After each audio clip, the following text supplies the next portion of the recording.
রাজ্য জুড়ে সরকারি জমি জবরদখল হয়ে যাচ্ছে, যেখানে সেখানে হকাররা বসে পড়ছে।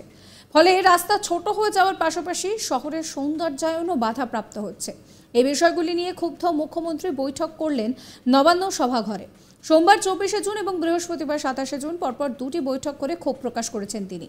হকারদের তিনি উচ্ছেদ করতে চান না, কিন্তু কতটা জায়গার ওপর তারা দোকান করবেন সেই নিয়ে সার্ভে করার নির্দেশ দিয়েছেন।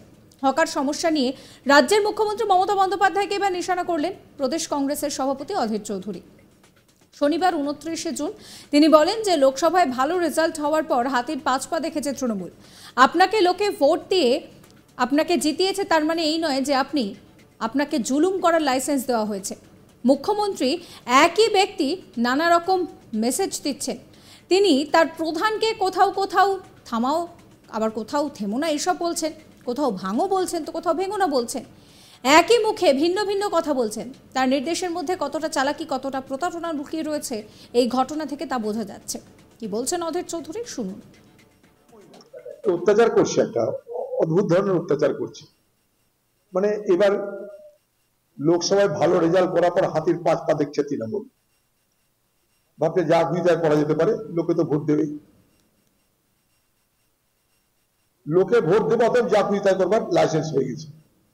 তো হকাররা তো সাধারণ মানুষ, তাদের উপরে জুলুম করার কি আছে? আলোচনা করে, কথা বলে, পরিকল্পনা করে হকার সরানো যায়, পুনর্বাসনের মধ্যে দিয়ে হকার সরানো যায়।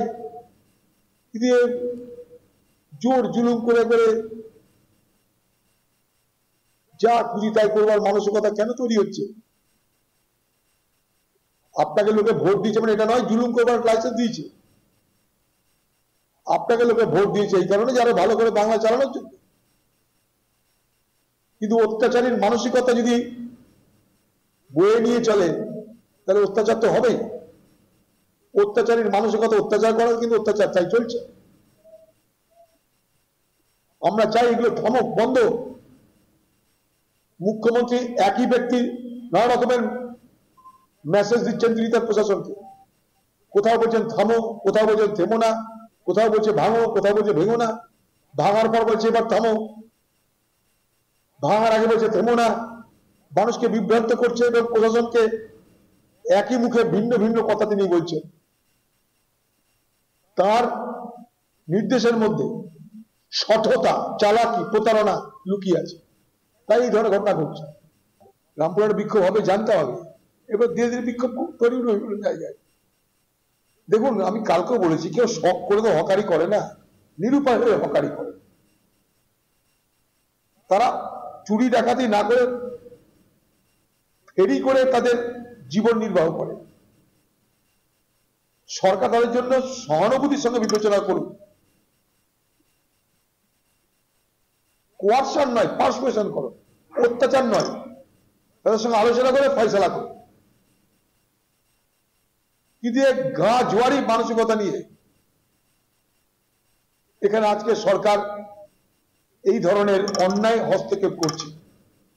আর জেতার পর যেন হাতির 5 পা দেখেছে, যা খুশি তাই করবার মানসিকতা তৈরি হয়েছে। সম্প্রতি মুখ্যমন্ত্রী বলেছেন যে মহিলা বিধায়করা নাকি রাজভবনে যেতে ভয় পাচ্ছেন। এই নিয়ে অধীর চৌধুরী বলছেন যে দেখুন, এতে তো লজ্জার কিছু নেই। পশ্চিমবঙ্গের মুখ্যমন্ত্রী, সে নিজেও একজন মহিলা, তিনি ভয় পেলে তো কিছু বলার নেই। কি বলছেন তিনি, শোনাবো।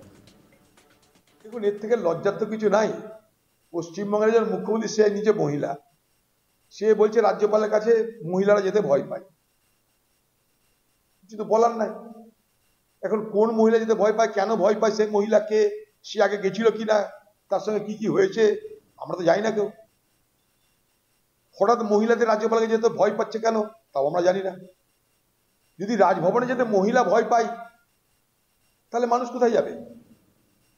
আর যখন অভিযোগ বাংলার মুখ্যমন্ত্রী করছে একটা মহিলা হয়ে, তার উচিত বিস্তারিত তথ্য প্রমাণ সামনে রেখে বাংলার মানুষকে বলা যে এই দেখো আমাদের রাজ্যপাল এই অন্যায় করছে। সেটা তো কিছু হচ্ছে না, খালি অভিযোগ আর পাল্টা অভিযোগের প্রতিযোগিতা চলছে। আমরা চাই স্পষ্ট প্রমাণিত হোক, দুধ কতটা জল কতটা সব জানুক। এটা কি হচ্ছে? এই বাংলাকে আগামী দিনে ভারতবর্ষের অন্যান্য রাজ্যের লোকেরা জোকার স্টেট বলবে। এই জন্য জোকার স্টেট বলবে যে মুখ্যমন্ত্রী বলছে মহিলারা যেতে পারছে না। এই নিয়ে আমার কালিক গোপাল ঠাকুরের একটি রিপোর্ট দেখাবো।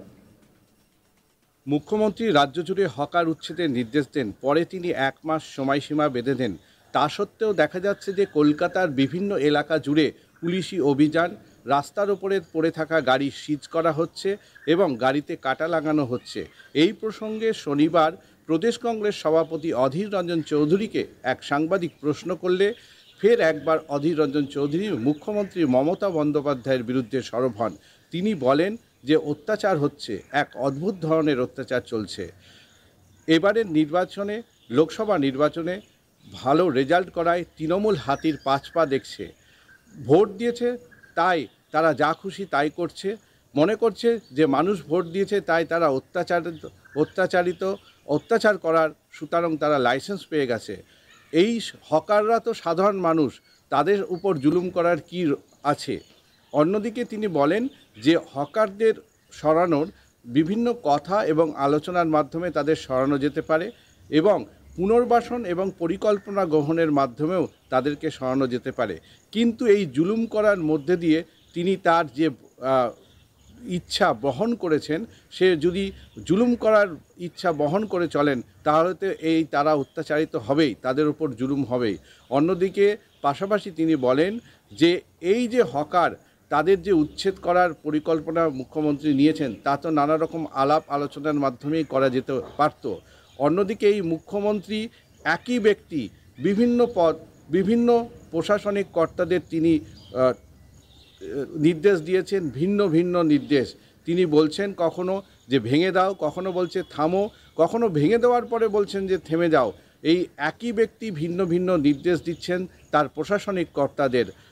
পাশাপাশি তিনি আরও বলেন যে মুখ্যমন্ত্রী যে বিভিন্ন রকম জুলুম করছেন, এই জুলুম করার লাইসেন্স তিনি ভাবছেন যে লোকে তাকে ভোট দিয়েছে তাই তিনি জুলুম করার লাইসেন্স পেয়ে গেছেন, কিন্তু তা নয়, লোকে ভোট দিয়েছে এই বাংলাকে আরও ভালোভাবে চালানোর জন্য। পাশাপাশি তিনি বলেন যে এই যে বাংলা, এই বাংলার যে রাজনীতি এবং বর্তমানে মানুষ যে এই বিপুল সংখ্যক ভোট দিয়েছেন তাতে তিনি আরও ভালোভাবে সরকার চালানোর জন্যই কিন্তু বাংলার মানুষ ভোট দিয়েছে, তারা অত্যাচারিত হওয়ার জন্য কিন্তু মমতা বন্দ্যোপাধ্যায়কে ভোট দেননি। এবং এই যে মমতা ব্যানার্জি যে কথাগুলো বলছেন নিজের প্রশাসকদের, এক ব্যক্তি ভিন্ন ভিন্ন মত পার্থক্য রয়েছে তার কথার মধ্যে এবং বিভিন্ন নির্দেশ বিভিন্ন সময় দিচ্ছেন। মুখ্যমন্ত্রীর এই নির্দেশের মধ্যে রয়েছে শর্ততা, চালাকি এবং প্রতারণা করা। সাবস্ক্রাইব করবেন আজ তাক বাংলার ইউটিউব চ্যানেলকে, ফলো করবেন হোয়াটসঅ্যাপ চ্যানেলও।